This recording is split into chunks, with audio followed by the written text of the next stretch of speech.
在你宝座前有一道生命水流，我们今前来谦卑等候领受，在你同在中有满足的喜乐，神灵请你来自由运行这地。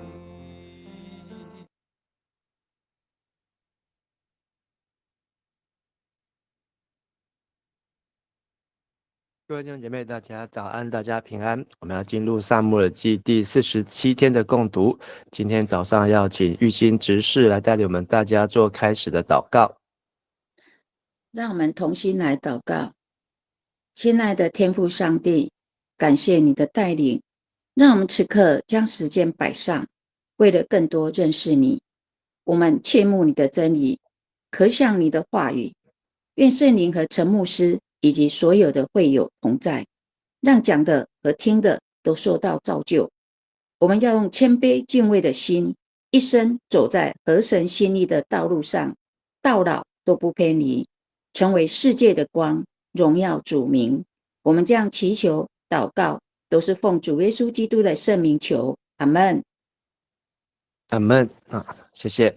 我们昨天从撒母耳记下的第14章看见约押他明白大卫心中的矛盾思念，安排了一位妇人来向大卫向他来点醒他的心。那这位提哥亚的妇人有智慧也有勇气，那也让押沙龙可以顺利的浪子回家。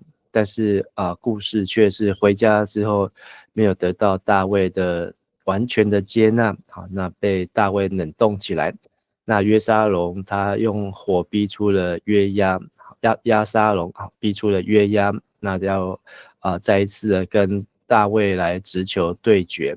那大卫也看见大卫处在的一种被动矛盾当中，那最后也促成了今天第15章押沙龙要放手一搏，甚至来阴谋来造反。那么请玉心执事带我们来读15章的第1节到第6节。好，15章第1节，这事以后，押沙龙为自己预备一辆战车和许多马匹，又派50个护卫为他开路。他常常一早起来，就到城门口路边站着，遇到人有争执的事要来求王解决，押沙龙会叫他过来，问明他是哪一个城来的。当那个人说是属于某支族后，押沙龙会说：“你看，你是有情有理的，可惜王没有派人来听你的诉讼。”然后他还会加上一句：“多么希望我是个法官，人家遇到争执或有所请求，可以到我这里来，我一定会给他公平的审判。”如果有人走进押沙龙要拜他，押沙龙会伸手扶住他，亲吻他。押沙龙向每一个来求王主持公道的以色列人都这样做，因此赢得了人民的心。以上。那押沙龙他在第14章被形容他从脚到头完全的完美，毫无瑕疵，而且他没有人像押沙龙那样的俊美，所以在他最年轻，在他人生的这个最高峰，外貌最姣好的时候呢，他回来得到大卫再让他在耶路撒冷有一席之地那押沙龙呢就开始继续来阴谋要造反，那他就制造声势，为自己安排车马，又派了50人在他的车马前面来奔跑，这样的摆阵呢，就像是一个王位继承人，或像是一位王一样。而且押沙龙呢非常的勤奋认真，一早起来就会在城门路旁，甚至的主动来为百姓来要的诉讼呢，来协调来处理，甚至呢还会加上一句话，说你的案件合情合理，无奈王没有委派人听你的申诉。所以押沙龙在这边就是松动大家对王对执政者对这个掌权者的信心呢。好，那他显然是扮演一个反对势力的角色。好，那透过他的服务，透过他的协助，来颠覆、松动这个底层好基层百姓对于大卫王的信心。说第4节说，恨不得我成为法官，好，或是这地的审判官。好，这个字就是士师啊，恨不得他成为士师，能够来断理案件。好，但是呢，虽然他不直接说他成为王，好，但是呢，他去把这么多的人民、这么多百姓呢，的民心呢，好，都被他抓在手中，甚至他说有诉讼可以到押沙龙这里来，好，就不用去找大卫，不用去找法官，他一定会秉公判断啊。好，所以当他说自己是正义的一方的时候呢，相对也是说大卫这一边就是不公不义的一方。那押沙龙呢有人要来拜押沙龙，好，所以这里讲到说，如果有人要来走进押沙龙，甚至要来感谢他，要来拜他呢，押沙龙也没有拒绝，但是押沙龙会伸手拉住他，还会来亲吻他。好，那所以亲吻这个字呢，在14章的最后一个字是大卫亲吻押沙龙，好，就结束就句点。但是呢押沙龙呢，他还加上一个动作，他会伸手拉住他。好，所以显然押沙龙他就是没有感受到大卫对他的心。大卫表面上亲吻他，但是对他却没有任何的接纳，那以至于押沙龙就这样赢得了民心。好，那不论是犹大或是以色列各个支派呢，押沙龙呢，他真的就是用外表，用他的内在，用他的实际行动，好，那把民心呢，通通都拢在这个押沙龙的身上。而大卫呢，也年纪也大了，好，那就渐渐失去了他的优势啊。好，接着再请玉清执事带我们来读第7到12节。第7节，4年后，押沙龙对大卫王说：“父王啊，请准许我到希伯伦去还我向上主许的愿。我还住在叙利亚的基述时，我曾经向上主许愿，如果他带我回耶路撒冷，我要在希伯伦敬拜他。”王说：“你安心去吧。”押沙龙就到希伯伦去了。但是他派秘密使者到以色列各支族去，说：“当你们听到号角响的时候，要喊押沙龙在希伯伦做王了。”押沙龙从耶路撒冷请了200人跟他一起去，他们一点也不知内情，只是单纯地跟着去的。当押沙龙献生祭的时候，他同时派人请基罗城的亚希多弗来，这个人是大卫王的顾问之一。于是叛逆的声势越来越大，服从押沙龙的人也越来越多。上。好，那第7节讲到过了4年了。好，那这4年呢，有不同的翻译。和本呢有注解说原文是40年，好，甚至有古卷说是40天。所以总共有3种数字，好，最短的40天，好，最长的呢40年。好，那但是呢，大部分的圣经都选择用中间的4年，好，因为40天押沙龙他回来耶路撒冷40天就可以把民心都赢得哦，实在是不太可能。他还在城门口处理案件。40年呢，大卫他这时候60几岁就要活到100多岁，好，所以4年呢是会比较合理的。好，所以这个4年呢，已经前面有出现几个数字啊，好，就是这个暗嫩玷污押沙龙的妹妹好他玛之后，过了2年，好，那他就杀了暗嫩，又过了3年逃到基遍，又过了基遍呢，又过了2年，好，那大卫呢又被这个约押用计呢让押沙龙回来，好，现在回来之后又过了4年，所以这整个事件呢已经加起来至少11年了，11年。那押沙龙呢，好，他在这段期间，好，所以他不动声色，好，那的进行他对民心，好，对这个国家的治理，好，虽然是在今天来看，这是一个很正常，好，因为我们的民主政治啊、选举啊，好，都是这样子，好，就是你要靠实力，好，你要靠服务，好，你要靠民意，好，才能够取得这个政权呢。好，但是因为毕竟押沙龙是大卫的儿子，所以在15章的第6节说，押沙龙是暗中赢得以色列人的心呢。那个暗中这个字就是偷，好，或是偷来的，他把以色列人的心给偷过去了。好，所以就是一个不是走用光明正大的方式。好，那当押沙龙都觉得时间到了，好，时机成熟了，好，那他就编了一个理由啊，好，说他要回到希伯伦。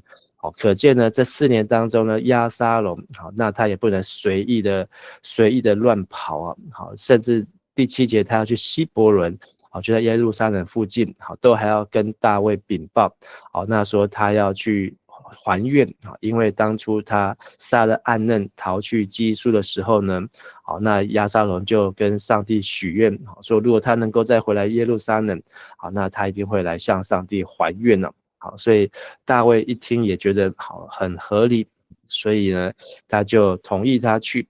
那希伯伦呢，就是押沙龙他出生的地方，好，因为也是大卫他第一次做王的地方。他在希伯伦做王7年6个月啊，好，那这7年6个月当中生了6个儿子，好，押沙龙是第3个好在希伯伦出生的，好，老大已经死了，老二可能也死了，现在他是继承人，好，所以希伯伦当地的犹大支派，好，这也是犹大支派的大本营，好，当地的人好也是已经被押沙龙的这个收买的差不多啊，好，就是对押沙龙服服帖帖，所以押沙龙呢就马上好，不仅是人去希伯伦，好，甚至派密使好到以色列各支派，听见号角声就要喊押沙龙在希伯伦做王了。好，那这件事情呢，好，就回到当初大卫好他在希伯伦做王一样啊。好，那虽然那时候是扫罗已经死了，好，那只剩下扫罗的儿子，好，这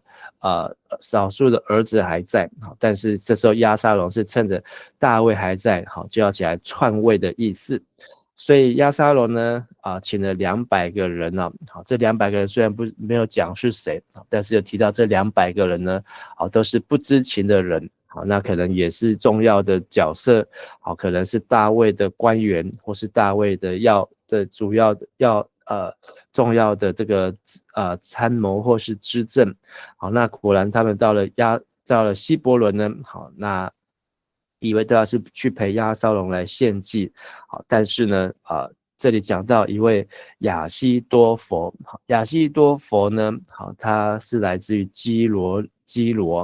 好，但是呢，他呢成为这个押沙龙好很重要的一个帮助者。好，那如果我们继续往后读到撒母耳记下23章，好，那会发现亚希多弗是谁呢？好，亚希多弗好就是拔示巴的阿公，好，是他的祖父。那拔示巴呢，就是乌利亚的妻子。好，那也是大卫现在变成大卫的变成大卫的妻子啊，合法的妻子。好，但是亚希多弗呢，好，他没有站在自己孙女，好，那大卫现在可以说是大卫的孙女婿，好，但是他亚希多弗没有站在他那边啊，好，反而是来站在押沙龙这边。好，那虽然年纪上差异很大，好，但是他却选择来帮助押沙龙来反对大卫。好，那所以有人认为说，哎，亚希多弗他这样的参与呢，是不是为了要来报仇呢？好，要来报他的这个原来拔示巴的第一任先生乌利亚被杀之仇。好，那这个就是题外话。好，因为其他圣经的资料不多，但是我们看到，好，居然这个亚希多弗呢，是拔示巴的祖父。好，那接着再请玉兴执事带我们来读13到16节。13节，有使者向大卫报告说，以色列人的心都归向押沙龙了。大卫就对那些跟他在耶路撒冷的臣仆说，我们立刻离开这里，否则我们来不及逃避押沙龙，赶快走吧，不然他马上就到，会残害我们，杀光全城的人。他们回答，是，陛下，我们都准备好了，照你的决定做吧。于是王和全家的人以及臣仆都离开，只留下10个妃嫔看守王宫。谢谢。那当这个押沙龙在希伯伦做王，好，那这个就是快速的宣传，好，那是已经被安排计划好，好，所以很快的就传到了耶路撒冷大卫的耳中啊，好，那说以色列的心呢都归向押沙龙，好，那这押沙龙好花了大概至少4年的时间，好来策划这一场夺取政权的篡位好的事件。好，那大卫呢的第一个反应呢是什么呢？好，说我们立刻离开这里。好，和本说起来，我们逃吧。好，所以这跟大卫之前呢，好，从他出现到现在，好的个性、行事风格真的是完全不一样。所以我们也看见大卫呢，当他犯罪之后，好，他整个心态上面呢，好，还有他的这个信心上面呢，其实真的是受到影响。好，如果大卫没有做错事情，好，那他何必逃？好，所以大卫跟押沙龙之间的关系呢，好，大卫其实心里面好就一直有个担心惧怕，好，那越担心的事情呢，就越果然发生。好，那他逃是说，好，我们赶快逃，否则我们来不及，我们就会被他残害，杀光全城的人。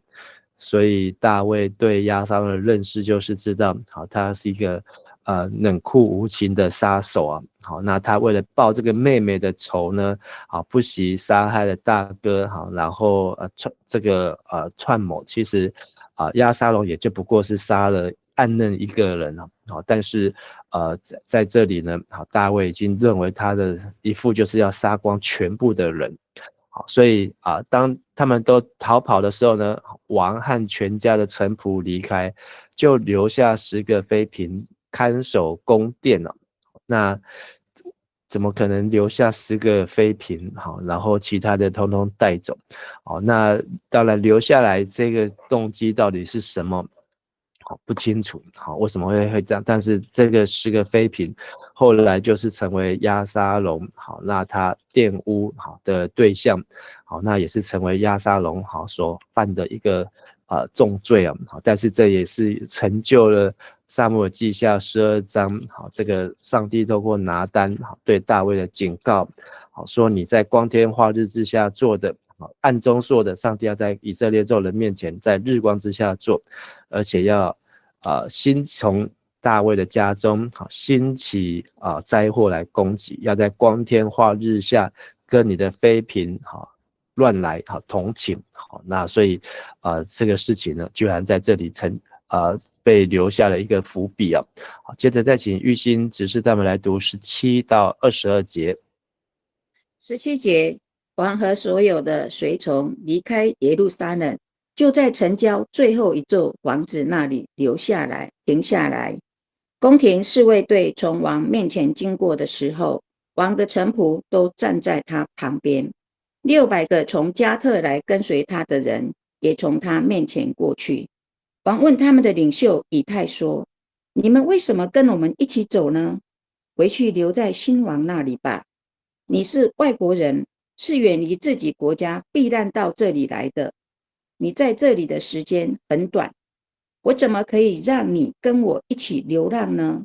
连我自己都不知道要到哪里去。回去吧，带着你的同胞一起走。愿上主以慈爱信实待你。”以太说：“陛下，我指着永生上主向你发誓，无论你到什么地方，我都要跟随你，是生是死，我都愿意。”大卫说：“好，继续向前走吧。”于是以太、他的部队以及他们的眷属都跟着上路。以上。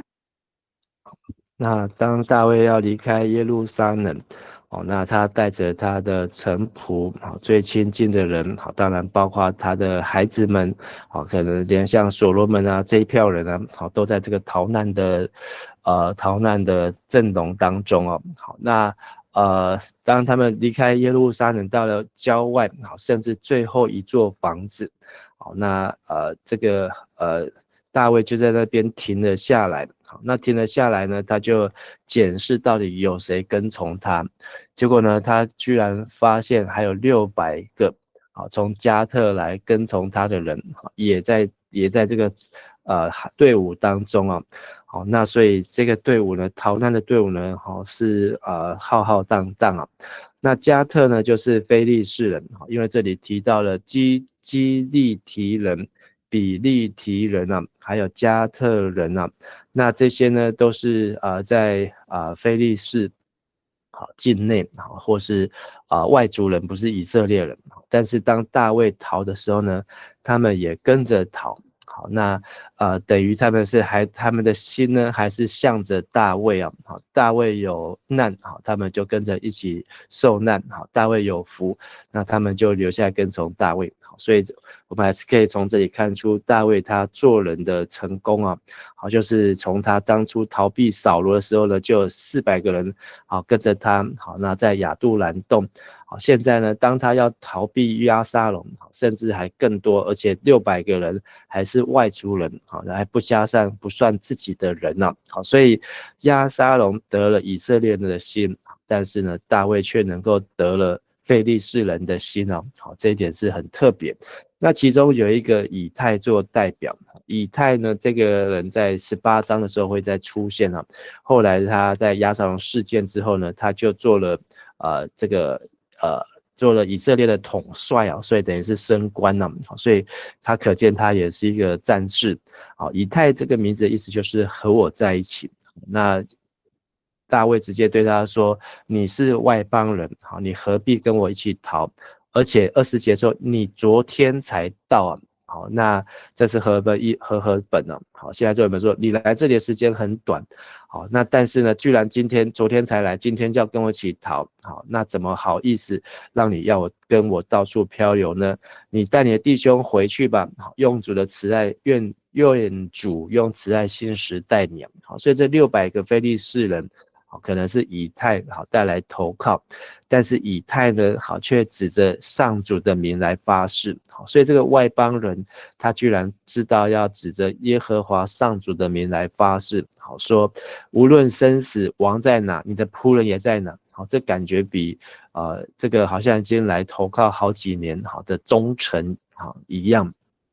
那大卫呢就说过去吧，好，过去吧。好，那这个过去哪里呢？好，可能跟23节后面大卫过去吉伦西有关了。好，所以大卫他们就过了这个可能过了西。好，所以可能大卫就接受这个以太，好，他要跟他去啊。好，所以大卫不会嫌他们麻烦，好，他反而是本来是怕麻烦他们，好，但是呢这时候呢大卫除了自己的家中的人，好，那还有非利士人，好，以太带领，好，有600人，好，继续跟在这个行列当中。好，接着再请玉欣姐带我们来读23到29节。23节，大卫和随从的人离开的时候，当地的人民都放声大哭。王过了吉伦西，他的随从也跟着过去，他们一起往旷野走。那时撒督祭司也来了，抬约柜的利未人也跟他在那里。他们把约柜放下，等所有人民离城后再抬起来。亚比亚他祭司也在那里。王对撒督说：“把约柜抬回城里去吧。如果上主喜欢我，有一天他会让我回来，再看见约柜和安放他的地方。如果他不喜欢我，那么让他随意待我吧。”王继续对撒督说：“你不是先见吗？你和亚比亚他要带你的儿子亚西马斯和亚比亚他的儿子耶拿单平安地回城里去。我在旷野的渡口那边等你们的消息。”于是撒督和亚比亚他把约柜抬回耶路撒冷，并且留在那里。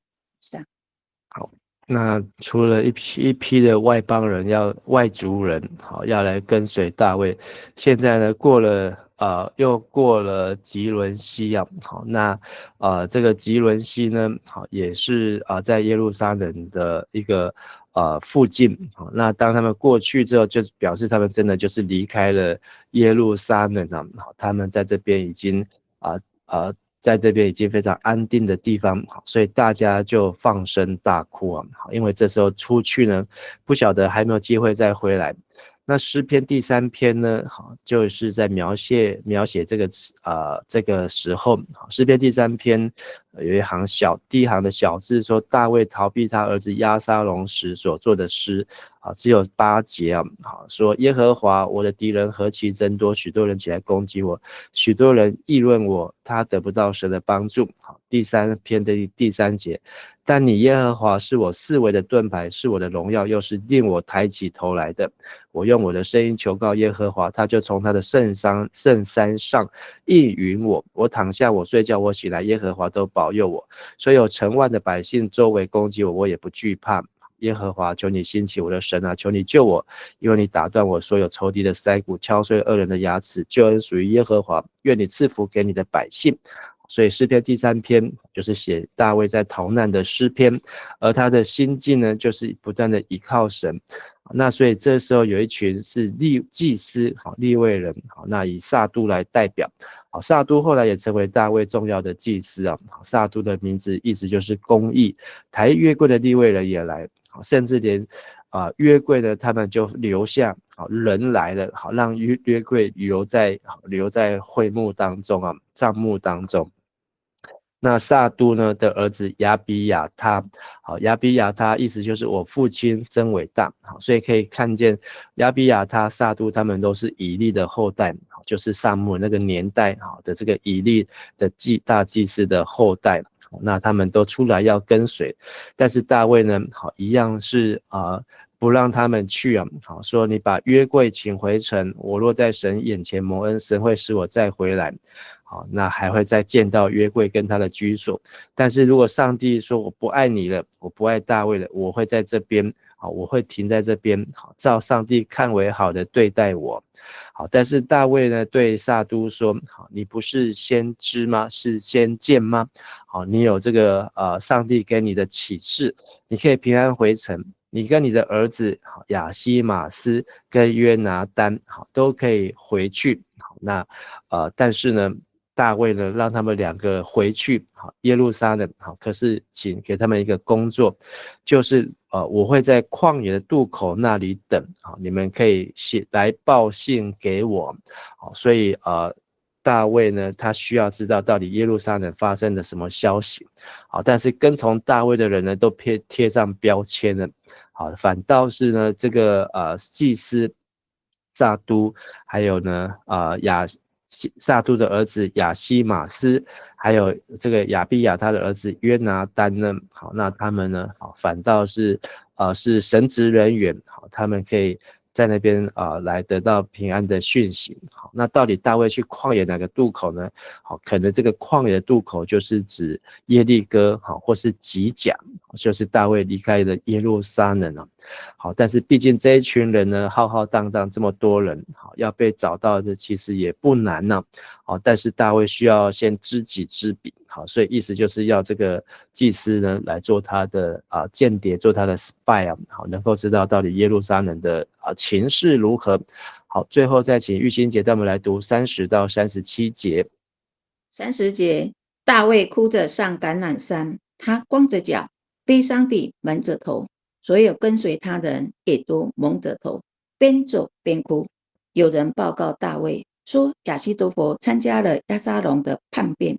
大卫就祷告说，上主啊，求你使亚希多弗的计谋都落空。大卫到山顶那敬拜上帝的地方，他忠实的朋友亚基人户筛撕裂了衣服，头蒙灰尘，出来迎接他。大卫对他说，你跟着我，对我一点好处也没有。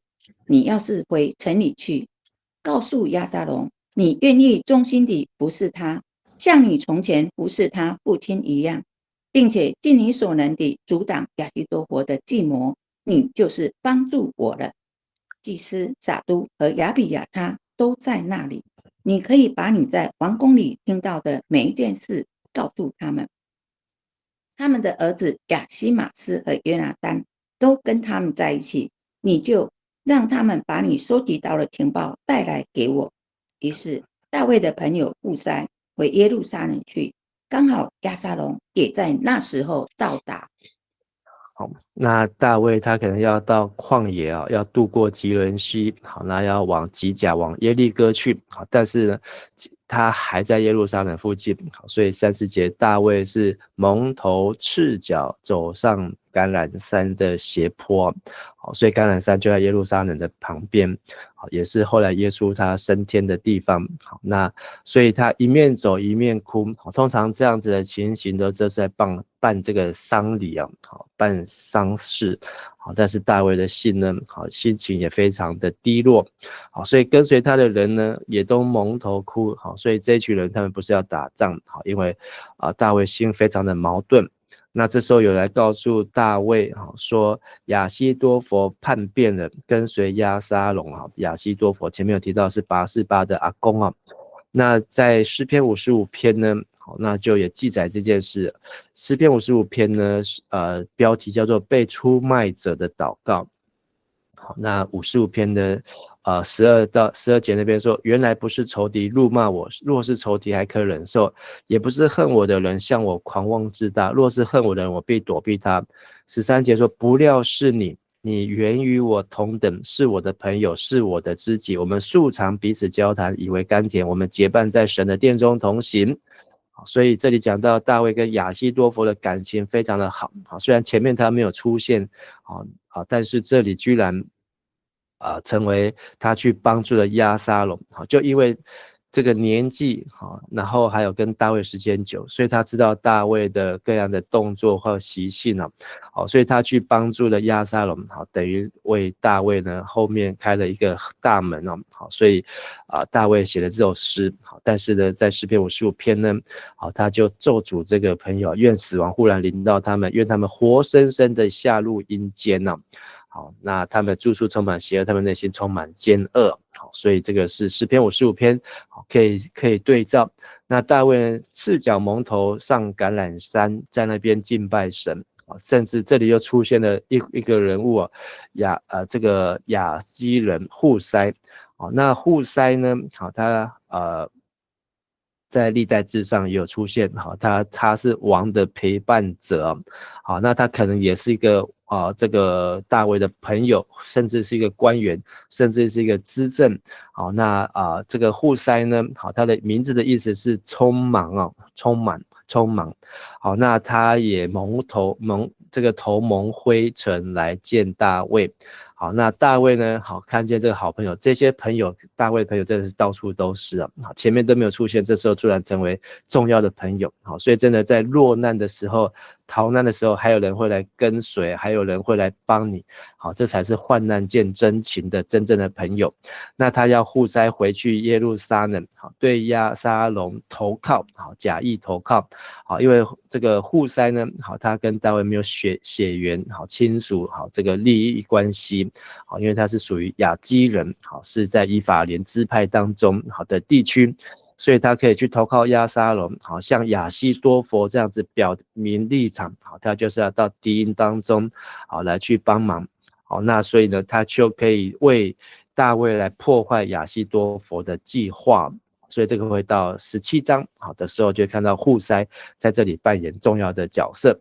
好，所以现在大卫有2个祭司，然后还有他的朋友户筛，好，在这个押沙龙这边，好，所以大卫呢只能够把他接下来的命运，好，除了交给上帝，好，也要看这些朋友到底够不够朋友，是不是能够来帮助大卫啊？好，所以当户筛回到耶路撒冷的押沙龙，他也从希伯伦做王，好，就来到了耶路撒冷，好，在耶路撒冷来做王哦。今天这段经文让我们看见押沙龙呢由恨转为狂傲。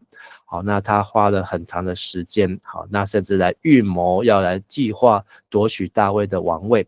而大卫呢，心里面有芥蒂，或是心里面有鬼呢，一听到消息马上逃跑。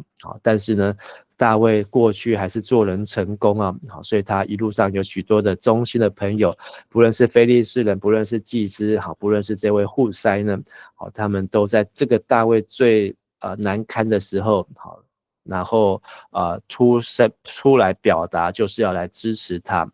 那大卫他也深深知道这一切都是出于上主，这一切都是他作奸犯科所换来的结果，好，所以他也不敢多说，好，但是只能够默默的迫切的祷告，好，然后把一切的未来生死交给主。而他也面对亚希多弗的出卖背叛，好，是他的密友，是他的好友，是他在圣殿当中很重要的同伴呢，好，那但是他居然也背叛了他，好，所以大卫也写诗，好，把这一切都来交给主，求主来伸冤。好，我们一起来祷告。亲爱的阿爸父神，我们的人生当中，有高峰也有低谷，当我们遇到困难的时候，感谢你让我们在困境当中，不仅有朋友可以相助，还有主耶稣成为我们最好的朋友，使我们能够把万事来交托，接着祷告，有圣灵保惠师成为我们的安慰者，成为我们的帮助者。主啊，求你让我们知道如何用智慧与人交往，也让我们平常都能够与人来建立和谐的关系。当我们真的在困难当中，这样的关系都会成为美好的祝福。主啊，也求你透过我们读撒母耳记，让我们更能够增长智慧，也更能够明白上帝你的做事，你的你的旨意，让我们都能够行走在神所喜悦的路上。也求你再次祝福我们今天一天的时间，工作、学习、服事都能够由主你来带领。我们献上感谢、祷告、祈求，都是奉靠耶稣基督的名求，阿们。谢谢玉心执事，谢谢大家，大家平安，谢谢，谢谢牧师，平安，谢谢牧师，平安，谢谢牧师，谢谢平安，谢谢牧师，谢谢平安。